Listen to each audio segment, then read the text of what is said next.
रब कायनात की सुन्नत हमें अपने इर्द गिर्द निशानियां दिखा दिखा कर अपना आप जाहिर करने की कोशिश करती है।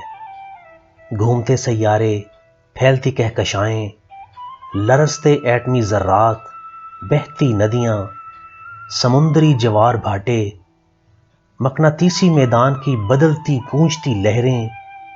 गर्ज ये कि इस मालूम व मशहूद कायनात की कोई चीज जामिद नहीं। हर लहजा बदलती कायनात, गुजरते वक्त और पल पल तब्दील होते दिलों की दुनिया में हम एक साकित और जामिद नजरिए को इल्म समझ बैठते हैं।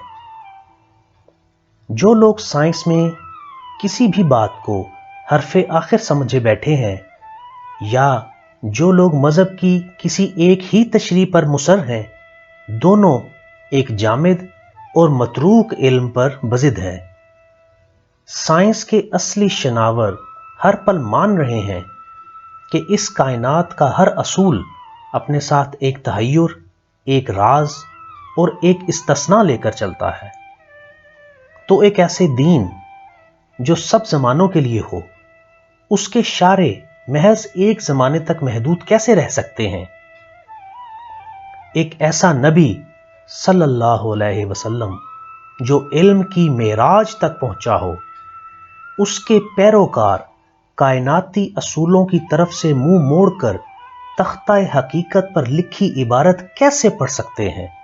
इंसानी जिस्म में मौजूद खुलिये सिर्फ 7 साल के अरसे में मुकम्मल नए खुलियों के साथ तब्दील हो जाते हैं। इंसानों की नस्लें, हैवानात व नबातात भी अपना दौर मुकम्मल करके नए जमानों के लिए जगह खाली छोड़ जाते हैं। इससे जरा वसी तनाजुर में सोचते चले जाइए तो सैयारे, सितारे बनते और मादूम होते नजर आते हैं। अभी तक इंसानी मुशाहदे में आने वाली कायनातों पर नजर दौड़ाएं तो वो भी हर आन सांस लेती, घटती, बढ़ती और किसी अगले पड़ाव को जाती मालूम होती हैं। तो क्या इंसानी सोच वो वाहिद मकाम है कि रब्बे तख्लीक उसको रोक लगाना चाहता है? अगर ऐसा होता तो अपने कलाम में जहां वो अपने बंदे से मुखातिब होता है, वो बार बार तफक्कुर की दावत क्यों देता? अपनी तख्लीकात के नाम ले लेकर इंसानी सोच को इस जानिब मुतवज्जे क्यों करता?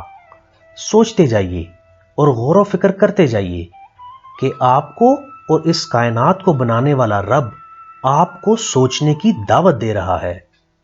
सोचने, गौर व फिक्र करने और सोच के बहते रहने से इल्म मिलता है, जबकि साकित और जामिद होने से महज मौत।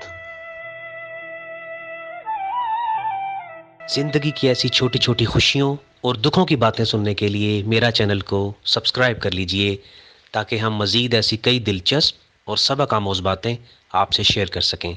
शुक्रिया।